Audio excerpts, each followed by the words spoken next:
चांद सितारों की बात पूछो, मुझसे न तुम गुलशन में छाई बहारों की बात पूछो। मैं तो मजदूरों मजलूमों की दास्तान सुना सकता हूं तुम्हें, मुझसे तो तुम किसान मजदूरों की बात पूछो। नफरत के शोले तो तू उछालता फिरता है यहां वहां, मोहब्बत का एक भी चिराग जलाए तो जाने। नफरत के शोले तो उछालता फिरता है यहां वहां। देखो, अगर आप ताली नहीं बजाएंगे तो कृपा नहीं आएगी।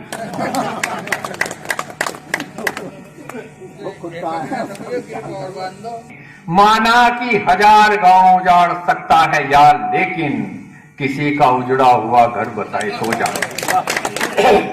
हकीकत से तुम वाकिफ नहीं हो अभी कि फुटपाथ वालों को मिलती है क्या चीज यहां। करोड़ों की दवाएं फेंकी जाती है एक्सपायर करके, झोपड़ियों में सड़ते हैं टीबी दम्मे के मरीज यहां। झोपड़ियों में सड़ते हैं टीबी दम्मे के मरीज यहां। भूखे बच्चों को देखकर अट्ठास होते हैं यहां। महलों में रोटी के टुकड़ों को उछाला जाता, कर्जे में तुमने नहीं मैंने देखे हैं दोस्तों, किसान के बैल भी होते हुए नीलाम यहां। ये तो देख देख कर हंसी आती है यारो, जब तुम वतन को हरा भरा चमन कहते हो डिजिटल इंडिया। मुझे तो देख देख कर हंसी आती है यारो, जब तुम वतन को हरा भरा चमन कहते हो। 10 बरस के बच्चे को जहां पेट पालने की फिक्र, उस देश को तुम तरक्की पसंद वतन कहते हो। तो इस जुल्मों सितम से भी गर खून न खोला तो कांच की तिजोरी में वो लहू को सजाएगा। और देश के रहनुमाओं से पूछता हूँ, मैं पूछता हूँ आवाम से, इंकलाब अब नहीं तो फिर कब आएगा। बाटी जिसने कभी भरपेट भोजन तक न किया, अपनी उम्र सिर्फ झुग्गी में काटी जिसने। तो कांच की दीवारों से झांक कर देखो तो सही अपने देश के तुम ये अजीबो गरीब तमाशे। चौराहों पे चीरती क्या तुमने देखी है कभी? वासना की शिकार ये जिंदा लाशें, सड़कों में घूमते ये मासूम चेहरे। माँ बाप सोचते बेटा कुछ कमा कर लाए, उम्मीद के फूल अब तो मुरझाने लगे हैं। खाली हाथ भूखी जवानी घर को आए, खाली हाथ भूखी जवानी घर को आए। तो कोठियों में चलती हैं योजनाएं हैं करोड़ों की, और मदिरा में डूबे वो देखते हैं कैमरे। और हमें 2-2 गज जमीन बांट के चलें। इनकलाबी फनकार को फांसी पर चढ़ाओगे कब तक? ये जुल्मों का दरख्त कब तक यूं ही लहराएगा?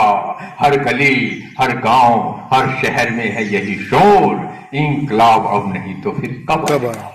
क्या देख लीजिए, एक नाम बता दीजिए आजादी की लड़ाई में जेल गया हो। किसानों का कोई कार्यक्रम बता दीजिए उस संगठन का जो हिंदुत्व के राष्ट्रवाद की, पता नहीं किसान राष्ट्र नहीं होता, किसान देशभक्त नहीं होता। बता दीजिए कोई वो कार्यक्रम उनके पास हो। तो ट्रैक्टर पर लगे तिरंगे पर किसने बरसाई लाठी है, गद्दारी किसके खून बसी किस कुनबे की परिपाटी है।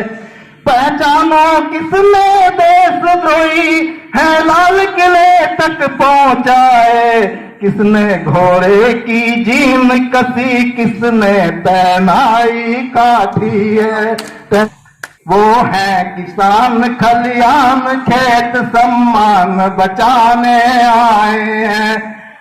वो है किसान खलियान खेत सम्मान बचाने आए हैं। तुम खालिस्तानी कहते हो वो हिंदुस्तान के जाए हैं। तुम खालिस्तानी कहते हो वो हिंदुस्तान के जाए हैं। वो मान तिरंगे का रखते पहचान बहुरंगी उनकी, वो मान तिरंगे का रखते पहचान बहुरंगी उनकी। उन पर ना काला रंग पोतो वो देशभक्ति के पाए हैं। किस किसान संगठन ने इसकी मांग करी थी, इसके कृषि कानून की? कोई एक किसान संगठन का नाम बताएं, उस सरकार समर्थक किसान भारतीय किसान संघ का नाम बताएं, उसने कब ये कभी ये मांग की थी कि हमें एक कानून चाहिए। किसी किसान ने, किसी किसान संगठन ने इस कानून की मांग नहीं की, लेकिन ये कानून थोप दिया गया। तो इसलिए थोप दिया गया कि कुछ लोगों को यहाँ की जमीन चाहिए, यहाँ की जमीन चाहिए। ब्राजील में ये लड़ाई बहुत पहले से चल रही है, क्योंकि वहाँ कोई किसान नहीं है, फर्म है, वो खेतियां कर रही हैं, वो मजदूर हैं, उनसे जिस तरह से काम लिया जाता है वो गुलामों की तरह से काम लिया जाता है। और जो ये बात हो रही थी कि साथ लिखा है एग्रीमेंट ना करें, भाई उदाहरण आपके सामने है, जब जमीन एक्वायर होती है, कोई सड़क निकलती है, कोई किसान कहता है कि मैं तो नहीं दे रहा अपनी किसान अपनी जमीन, क्या वो खेत बच जाता है? बताओ, वो खेत बच जाता है? और आप में से ही बड़े खद्दरदारी लीडर पैदा हो जाते हैं, किसानों के प्रतिनिधि, वो कहते हैं कि हम कह रहे हैं साहब ये सब सहमत है, सब सहमत है, तो आप सब ऐसे ही होगा। तो सुधीर बालियान जी ने जितनी तरह से मैं पढ़ा ली। अब मैं अपनी बात शुरू करता हूं। इसी बिल से कुछ हटकर है, लेकिन मैं बिल पर ही लाऊंगा इसको, और बिल का जिक्र भी नहीं करूंगा। बैठे हुए थे कुछ पंडित, बैठे हुए थे कुछ पंडित, थे उनमें कुछ महिमा मंडित। बैठे हुए थे कुछ पंडित, थे उनमें कुछ महिमा मंडित। कर रहे थे एक दूसरे के तर्कों को वो खंडित, कर रहे थे एक दूसरे के तर्कों को वो खंडित। पहले पंडित ने बताया, पहले पंडित ने बताया, भाइयों ज्योतिष का काम जब से मुझ पर आया, ज्योतिष का काम जब से मुझ पर आया, मैंने तो दोनों ही हाथों खूब कमाया, मैंने तो दोनों ही हाथों खूब कमाया। दूसरे पंडित ने बताया, भाइयों मैं तो एक हूं तांत्रिक, मैं तो हूं एक तांत्रिक, पैसा कमाने का हूं मैं यांत्रिक, यांत्रिक मशीन। मैं तो हूं एक तांत्रिक, पैसा कमाने का हूं यांत्रिक। भोले भाले लोगों को खूब फंसाता हूं, भोले भाले लोगों को फंसाता हूं, उन्हीं से मैं बलि चढ़वा देता हूं, और मन माफिक पैसा मैं पा जाता हूं, और मन माफिक पैसा मैं पा जाता हूं। अब तीसरा पंडित कोई हम जैसा था, आप जैसा जैसे बैठे हुए बिल्कुल साधारण लोग ऐसे ही, ध्यान दें मेरी बातों पर। मैं तो करता हूं सत्यनारायण जी की कथा, भाइयों इससे आगे का मुझको नहीं कुछ पता। 11 रुपए मिलते थे, अब 101 मिल जाते हैं, अपन तो उसी में काम चला लेते हैं, अब तो उसी में संतुष्ट हो जाते हैं। अब जो किसान भाई है मेरे, ये चौथा जो है उनके लिए है, ये वास्तव में वो किसान है जिसकी हकीकत को ना तो नेता समझ पा रहे और ना ही वो सरकार समझ पा रही। अंत में चौथे पंडित की बारी आई, अंत में चौथे पंडित की बारी आई, कुछ कहने से पहले ही उसकी आंखें भर आई। अंत में चौथे पंडित की बारी आई, कुछ कहने से पहले ही उसकी आंखें भर आई।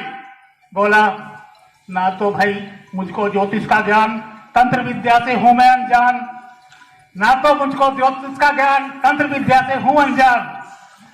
मैं तो मेहनत कर कमाता हूं, मैं तो मेहनत कर कमाता हूं, उसी से संतुष्टि पा जाता हूं, मेहनत कर कमाता हूं, उसी से संतुष्टि पा जाता हूं। इसलिए मैं इंसान कहलाता हूं, इंसान कहलाता हूं। चैनल समाधान 24 को सब्सक्राइब करें, लाइक और शेयर करें।